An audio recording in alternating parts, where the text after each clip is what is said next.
Hello everyone. आज मैं आप सबके साथ जो केक शेयर कर रही हूँ वो काफ़ी डिफरेंट केक है। और इस केक में मुझे केक के साथ साथ और भी बहुत सारे एलिमेंट्स थे वो बनाने थे। और इस केक को बनाने में बहुत ज़्यादा टाइम लगा था। लगभग हाफ जो प्रिपरेशन थी इस केक की वो मैंने एक दिन पहले की थी। और हाफ प्रिपरेशन मतलब पूरा केक बनाकर कंप्लीट सेकेंड डे मैंने किया था। तो ऑलमोस्ट 2 डेज़ में ये केक बनकर कंप्लीट हुआ था। तो सबसे पहले मैं बता देती हूँ, ये जो केक था वो टू सिस्टर्स के लिए था जिनका बर्थडे जो है वो सेम डे पर होता है, बट वो ट्विंस नहीं हैं। उनमें 3 इयर्स का गैप था, तो उनके लिए ये केक था। और 2 केजी में मुझे ये केक बनाना था। और 2 फ्लेवर्स थे इस केक को बनाने के लिए। तो सबसे पहले मैं एक केक बना रही हूँ। ये मैं 1 केजी में बना रही हूँ। और इसका जो मैंने मोल्ड लिया है वो 6 इंच लिया है। और 6 इंच मोल्ड में मैंने 2 स्पंज बेक किए हैं अपनी रेसिपी के अकॉर्डिंग। लगभग 300 ग्राम बैटर लेकर मैंने दोनों स्पंज को बेक कर लिया था। उसके बाद 2 लेयर्स में डिवाइड कर लिया है। और इस वाले जो केक का फ्लेवर है वो बटर स्कॉच है। तो मैंने 2 लेयर्स में डिवाइड करने के बाद मैंने अच्छे से सोकिंग की। उसके बाद मैंने क्रीम अप्लाई की है। बटर स्कॉच केक बनाते टाइम मैंने क्रीम में बटर स्कॉच एसेंस भी ऐड किया है। साथ में मैं इसमें कैरेमल ऐड कर रही हूँ। और साथ में मैंने इसमें क्रंच भी ऐड किया है, जिसे मैं आलमंड से बनाती हूँ। और इन दोनों चीज़ों की रेसिपी मैं ऑलरेडी आप सबके साथ शेयर कर चुकी हूँ। अगर आप लोगों को देखनी है आप लोग देख सकते हो। स्पंज की रेसिपी भी आप लोगों को, एगलेस स्पंज की रेसिपी पेज पर और चैनल पर मिल जाएगी, आप लोग वहाँ से देख लेना। तो इस तरीके से ये वाला मैंने एक केक बनाकर क्रम कोट करके रख दिया था। और ये सारा प्रोसीजर जो क्रम कोटिंग वाला था वो मैंने एक दिन पहले नाइट में किया था। तो आप लोग देख सकते हो लाइटिंग काफ़ी कम है। तो ये वाला जो क्रम कोटिंग का प्रोसीजर था वो मैंने नाइट में करके रख दिया था। तो पहला वाला जो केक था उसका फ्लेवर बटर स्कॉच था। उसके बाद ही मुझे एक और केक बनाना था 1 केजी में, उसका फ्लेवर चॉकलेट था। तो सिमिलरली मैंने 6 इंच केक मोल्ड में ही इसे भी बेक किया था। 300 ग्राम बैटर लेकर मैंने 300 ग्राम बैटर मैंने लिया था। उसके बाद 2 बार में मैंने 2 स्पंज बेक किए थे। उसके बाद दोनों पे स्पंज को मैंने थ्री टू लेयर्स में डिवाइड कर लिया था। उस तरीके से 4 लेयर केक की बन गई थी। सिंपल मैंने इस स्पंज को भी सोकिंग कर दी। उसके बाद क्रीम अप्लाई की। ये वाला मैं ब्लैक फॉरेस्ट फ्लेवर में बना रही थी, तो उसके लिए मैंने इसमें चेरी क्रश ऐड कर दिया, साथ में मैंने चोको चिप्स ऐड कर दिए। और सारे लेयर को अच्छे से मैंने सोकिंग और क्रीम अप्लाई करते हुए असेंबल कर लिया था। तो इस वाले केक को मुझे बाद में कनेक्ट करना था दोनों केक को। तो इस केक को इसीलिए मैंने मिडिल में नहीं रखा है, साइड में रखा है। एक्चुअली मैं यहाँ पर एक कैंडी केक बना रही हूँ जिसमें केक के साथ साथ बहुत सारी चीज़ों की ज़रूरत होती है। जैसे कि हमें डोनट बनाने होते हैं, केक सिकल बनाने होते हैं, और फॉन्डेंट से काफ़ी सारे टॉपर्स भी क्रिएट करने होते हैं। तो इस तरीके से मैंने दोनों केक को बना लिया था। इन दोनों केक को बनाते टाइम ध्यान ये रखना था कि दोनों केक की हाइट जो है सिमिलर होनी चाहिए। तो इसीलिए मैंने बैटर तो इक्वली लिया था, बट क्रीम लगाते टाइम थोड़ा बहुत ऊपर ऊंचा नीचा हुआ था। और एक केक की हाइट थोड़ी सी ज़्यादा थी, तो वो बाद में मैंने फाइनलाइजिंग जब की थी तो उसे मैंने बैलेंस कर दिया था। तो लास्ट में आप देखते जाओ ये केक मैं किस तरीके से बना रही हूँ। तो दोनों केक को मैंने क्रम कोट कर दिया। और उसके बाद इस केक के लिए मुझे डोनट्स भी बनाने थे, तो वो भी मैंने बनाए थे।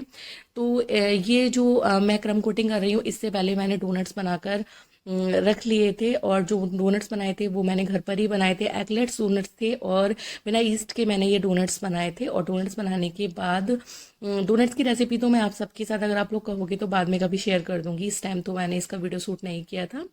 बट डोनट पर जो मैंने चॉकलेट लगाया था, जो आप बाद में मेल्टेड करके चॉकलेट लगाते हैं, वो मैंने आपके साथ शेयर किया है। क्योंकि इस केक के लिए मुझे कलरफुल डोनट्स बनाने थे। तो बहुत सारे लोगों को दिक्कत होती है जब वो वाइट चॉकलेट में कलर ऐड करते हैं, तो वो कैसे करें। अ, वो सारे प्रॉब्लम्स वो लोग फेस करते हैं। तो उसके लिए मैंने यहाँ पर सबसे पहले वाइट चॉकलेट कंपाउंड को मेल्ट कर लिया है। मेल्ट करते टाइम आप उसे बैचेस में मेल्ट करें। वाइट चॉकलेट कंपाउंड को हमेशा पहले अच्छे से आप चॉप कर लो। उसके बाद 30 सेकंड के लिए माइक्रोवेव करो। और अगर तब भी आपकी चॉकलेट अच्छे से मेल्ट नहीं होती है, फिर उसे 30 सेकंड के लिए करो। बीच बीच में आपको उसे चलाते रहना है। और आप चाहो तो उसे हॉट वाटर में भी रख सकते हो, बट अगर आप बहुत ज़्यादा माइक्रोवेव कर दोगे वाइट चॉकलेट कंपाउंड को तो वो बहुत ही जल्दी जल जाएगी, क्योंकि वाइट चॉकलेट बहुत ज़्यादा सेंसिटिव होती है। जब आप अच्छे से अपनी चॉकलेट को मेल्ट कर लो, उसके बाद आप उसमें जेल फूड कलर ऐड कर सकते हो। अगर आपके पास ऑयल बेस्ड कलर नहीं है तो भी आपके पास जो जेल फूड कलर है वो आप इसमें ऐड करने के बाद उसमें 1 टीस्पून करीब ऑयल ऐड कर दो। और उसके बाद अच्छे से मिक्स कर लो। आपकी जो चॉकलेट है वो ख़राब नहीं होगी। और उसके बाद आप उसे फ्रिज में रख कर हार्ड कर सकते हो। तो यही मैंने किया था। पहले मैंने इसमें कलर ऐड किया, उसके बाद मैंने उसमें थोड़ा सा ऑयल ऐड करके अच्छे से कर लिया। उसके बाद मैंने इसको डोनट्स में डिप कर दिया, और बाकी की जो बची हुई मेरे पास चॉकलेट थी उससे मैंने छोटे छोटे मिनी चॉकलेट्स बनाए थे, मिनी हार्ट्स बनाए थे, जो मुझे केक पर लगाने थे बाद में। तो ये चॉकलेट्स और डोनट्स वाली प्रिपरेशन मैंने एक दिन पहले रात में करके रख दी थी। उसके बाद मैंने मॉर्निंग में जल्दी ही केक की फाइनलाइजिंग करना स्टार्ट किया, क्योंकि फाइनलाइजिंग इस केक की सेट होना बहुत ज़्यादा ज़रूरी था, क्योंकि मुझे ये वाला जो केक मैं फाइनलाइजिंग कर रही हूँ मुझे दूसरे वाले बोर्ड पर ट्रांसफ़र करना था। तो मैंने दो शेड्स बनाए हैं, नीचे एक पिंक का शेड बनाया है, ऊपर मैंने हल्का सा पीच का शेड बनाया है। नीचे नीचे वाला शेड बनाने के लिए सिंपल मैंने पिंक ऐड किया है क्रीम में, और उसके बाद ऊपर वाले शेड में बनाने के लिए सिंपल जो पिंक बनाया था उसमें बहुत कम मैंने येलो ऐड करके पीच का शेड बनाकर इस तरीके से केक की फाइनलाइजिंग करी है। सेम वे में मैंने दूसरे वाले केक की भी फाइनलाइजिंग की थी, और बस इस टाइम पर मुझे ध्यान ये रखना था, क्योंकि मुझे दोनों केक की हाइट एकदम इक्वल रखनी थी। तो हाइट को इक्वली रखते हुए मैंने दोनों केक की आइसिंग रख करके फ्रिज में रख दिया, और 3 से 4 घंटे के लिए मैंने उसे अच्छे से सेट हो जाने के लिए छोड़ दिया था, जिससे कि जब मैं केक को ट्रांसफ़र करूँ तो वो बहुत अच्छे से ट्रांसफ़र हो जाए। हालांकि ट्रांसफ़र करते टाइम भी थोड़ा सा केक ख़राब हुआ था, उसको मैंने बाद में ठीक किया था। तो केक की अच्छे से क्लीन फिनिश के साथ मैंने आइसिंग कर दी। और कभी कभी होता है ना, जब बहुत ज़्यादा काम होता है तो आइसिंग करने में भी बहुत टाइम लगता है। पर और क्रीम में इस टाइम पे बबल्स बन गए थे, थोड़ा सा क्रीम रखी देर हो गई थी और बबल्स बन रहे थे बार बार, और एक जगह से बबल हटा रही थी तो दूसरी जगह से बबल बन जा रहा था, तो आइसिंग में भी काफ़ी टाइम लग गया था। तो इस केक के लिए कुछ मुझे फॉन्डेंट से भी टॉपर्स बनाने थे, इसके बाद मैं आपको वो बना कर दिखाऊंगी। बट इन दोनों जो केक का वेट था, इन दोनों केक का वेट ऑलरेडी 1 1 kg था, और उन्होंने मुझे जो केक दिया था बनाने के लिए वो 2 kg में बनाने के लिए दिया था, और इस केक के लिए कुछ मैंने कप केक्स भी बनाए थे। तो फाइनल जो वेट था वो इस केक का 2.5 kg से भी ज़्यादा था। तो अभी मैं यहाँ पर एक फॉन्डेंट का ही टॉपर बना रही हूँ। सबसे पहले मैंने ये 2 कलर के फॉन्डेंट को अच्छे से रोल करके इस तरीके से स्ट्रिप्स बना लिए हैं। उसके बाद मैं ये ब्रेडेड वाला डिज़ाइन बनाकर ये रेनबो जो टॉपर बनता है उसकी तरह ही एक टॉपर बना रही हूँ, बट रेनबो कलर्स में नहीं है ये टॉपर। जो मैंने केक को कलर कॉम्बिनेशन देनी है उसके कॉम्बिनेशन में मैं ये टॉपर बना रही हूँ। जनरली इस तरीके के जब आप ब्रेडेड वाला टॉप ये बनाते हो तो काफ़ी दिक्कत होती है, क्योंकि जब आप उसे ज़्यादा ट्विस्ट कर लेते हो तो वो फॉन्डेंट जो है वो टूटने लग जाता है, और कम ट्विस्ट करते हो तो वो काफ़ी लूज़ रहता है। तो इसे बनाने में भी काफ़ी टाइम लग रहा था मुझे, और बनाते के टाइम पर कई बार ये टू ब्रेक भी हुआ था बीच बीच में से भी, तो उसे भी मुझे ठीक करना पड़ा। तो ये टॉपर मैंने इस तरीके से बनाकर कंप्लीट कर लिया था। उसके बाद मैंने इसे सिंपल वाटर की हेल्प से मिडिल में ब्रश की हेल्प से पानी अप्लाई करते हुए मैंने इसे स्टिक कर दिया, और उसके बाद जो एक्स्ट्रा पार्ट था उसे मैंने कट कर दिया था। तो ये वाला टॉपर था, ये मुझे काफ़ी सोच समझ कर बनाना था, क्योंकि इस वाले टॉपर से मैंने दोनों केक्स को कनेक्ट करने वाली थी। तो मुझे इसका जो साइज़ था वो एकदम परफेक्टली चाहिए था। अगर ये थोड़ा भी छोटा बन जाता तो दोनों केक को कनेक्ट करने में काफ़ी प्रॉब्लम होती। अभी आपको मैं लास्ट में दिखाऊंगी कि कैसे मुझे इसे कनेक्ट करना है। ये वाला जो केक जब मैंने बनाया था काफ़ी दिन पहले बनाया था, इसका वीडियो मैं आज आप सबके साथ शेयर कर रही हूँ, क्योंकि इसका वीडियो काफ़ी लॉन्ग था और मुझे एडिटिंग करने का टाइम नहीं मिल रहा था। एडिटिंग के बाद वॉइस रिकॉर्डिंग भी करनी थी, तो उसमें मैं आप लोगों को पहले भी बोल चुकी हूँ बहुत मेहनत लगती है, और उसके बाद जब आप लोग वीडियो शेयर नहीं करते, लाइक नहीं करते, तो मैं बहुत डिमोटिवेट हो जाती हूँ। तो आज का वीडियो अगर आप लोगों को अच्छा लगे तो प्लीज़ उसे लाइक शेयर एंड ज़रूर कर देना, और कमेंट करके ज़रूर बताना कि आज का केक डिज़ाइन और वीडियो आपको कैसा लगा। तो उसे मैंने सिक्योर कर दिया था। नीचे मैंने एक ड्राई फॉन्डेंट लेकर उसे रोल करके पानी से स्टिक करते हुए इस तरीके से फॉन्डेंट वाले स्टॉपर को मैंने सिक्योर कर दिया था। उसके बाद मैं बना रही थी कुछ फॉन्डेंट की कैंडीज़, तो इसे भी मैंने ब्रेडेड वाला डिज़ाइन देते हुए इस तरीके से रोल करते हुए स्टिक कर दिया था, और ये कैंडी बन गई थी। 2 3 तरीके की कैंडीज़ मैंने बनाई थी। तो दूसरी वाली कैंडी बनाने के लिए सिमिलरली मैंने 2 कलर के फॉन्डेंट को इस तरीके से पूरा अच्छे से रोल कर लिया, और उसके बाद पानी अप्लाई करते हुए दोनों को स्टिक करते हुए इस तरीके से मैंने ये वाला कैंडी बनाया है। तो ये 2 3 तरीके की मैंने इस तरीके से अलग अलग डिफरेंट कलर में मैंने कैंडीज़ बनाए थे। तो इस तरीके से 4 मैंने कैंडीज़ बना लिए। उसके बाद मैंने इसमें एक जो मेटेलिक वाला वायर रहता है उसे इंसर्ट करते हुए मैंने इन्हें रेडी कर लिया था। उसके बाद जो दोनों सिस्टर्स थी उनका नाम भी मैंने फॉन्डेंट से ही कट किया था। मेरे पास एक फॉन्डेंट का कटर है, बट इसका वीडियो मैंने शूट नहीं किया। अब फिर कभी मैं आप लोगों को ये मैंने न्यू फॉन्डेंट के कटर लिए हैं वो मैं आप सब लोगों को दिखा दूंगी।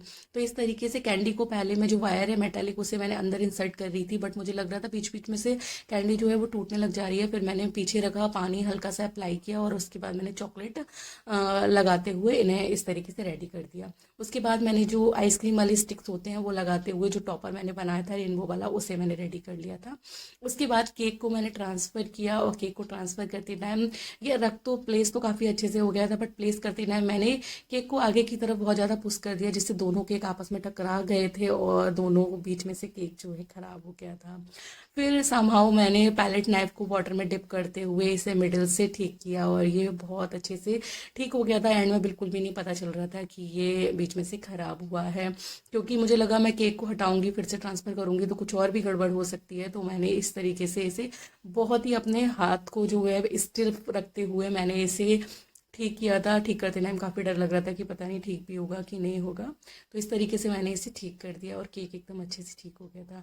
उसके बाद सबसे पहले मैंने जो नेम वाले फॉन्डेंट से कट किए थे नेम्स के लेटर, वो मैंने स्टिक किए थे जिससे कि वो एकदम मिडिल में रहे। उसके बाद में बाकी चीज़ें हैं, बाकी फॉन्डेंट के टॉपर्स जो हैं इसके ऊपर अप्लाई करूँगी। उसके बाद मैंने जो रेनबो वाला टॉपर था वो मैंने अप्लाई जब किया केक के ऊपर तो समहाउ वीडियो मैंने ऑन नहीं किया, पता नहीं, बट वीडियो में ये नहीं था। उसके बाद मैंने ये ट्रिप्स बनाए थे। ट्रिप्स बनाने के लिए मैंने 1:2 के रेशियो में चॉकलेट और क्रीम को लिया है। मैंने 2 टेबल स्पून मैंने करीब वाइट चॉकलेट कंपाउंड लिया था। उसके बाद मैंने 1 टेबल स्पून मैंने क्रीम ऐड की थी और क्रीम मैंने जो व्हिप क्रीम थी वही मेल्टेड फॉर्म में ऐड करके उसे चॉकलेट के साथ अच्छे से गर्म करते हुए मैंने मेल्ट कर लिया था। उसके बाद मैंने इसमें वॉयलेट कलर ऐड किया है। ड्रिप्स को बनाने से पहले हमेशा आप अच्छे से चेक कर लो एक बार ग्लास पर, अगर वो ठीक से बन रहे हैं तो आप उसे बना लो। तो मैंने ड्रिप्स बना दिए थे। उसके बाद ये क्रीम में मैंने वॉयलेट कलर ऐड करके वाइपिंग मैक्स से ये क्रीम अप्लाई किया और उसके बाद मैंने उसके ऊपर जो आइसक्रीम वाला कोन होता है वो प्लेस कर दिया है। डोनट्स को मैंने जो है टूथपिक इंसर्ट करके मैंने केक के टॉप पर लगाया है और साइड में मैंने ऐसे ही लगाया है। उसके बाद मैंने कुछ केक्सिकल भी बनाए थे, वो भी मैंने इस तरीके से लगा दिए हैं और जो मैंने कैंडीज़ बनाए थे उन्हें मैंने लगा दिया है। और उसके बाद मैंने कुछ कपकेक्स भी बनाए थे, उसको मैंने सिंपल N1 या M1 या 2D कोई भी नोज़ल आप ले सकते हो, उसकी हेल्प से मैंने डेकोरेट कर दिया है। और उसके बाद जो मिनी चॉकलेट्स बनाए थे उन्हें सारी चीज़ों को लगाते हुए मैंने केक को पूरा डेकोरेट किया है। बट जो मैंने मेटेलिक वाला जो कैंडी बनाई थी ये फॉन्डेंट की, उनमें मेटेलिक वाला वायर लगाया था, ये मुझे लास्ट में बहुत ज़्यादा परेशान कर रहा था क्योंकि ये अपने आप से मूव हो जा रहा था। मैं कहीं भी किसी भी जगह पर प्लेस कर रही थी और मैंने क्रीम लगाने की थोड़ा सा क्रीम भी लगाई इसके आसपास, तब भी ये पीछे की तरफ घूम जा रहे थे।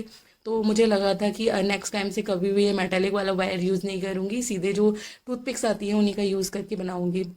लास्ट में मैंने कुछ शुगर बॉल्स के साथ इन्हें डेकोरेट किया था, थोड़ा सा गोल्डन टच कर देने के लिए। मैंने जो कैडबरी वाले बॉल्स आते हैं उन्हें मैंने जो लस्टर डस्ट होती है उसमें डिप करके गोल्डन किया है और उसके बाद मैंने इस पर प्लेस किया है। इस केक में कुछ भी नॉन एडिबल नहीं था, सारी चीज़ें एडिबल ही थी।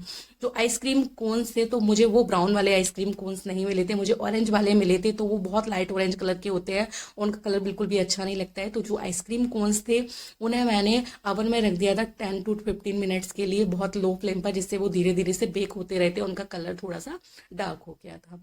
तो इस तरीके से ये था केक का फाइनल लुक। केक आपको कैसा लगा कमेंट करके ज़रूर बताइएगा और लाइक करिएगा, और अगर आपको आज का वीडियो अच्छा लगा हो तो शेयर ज़रूर करिएगा।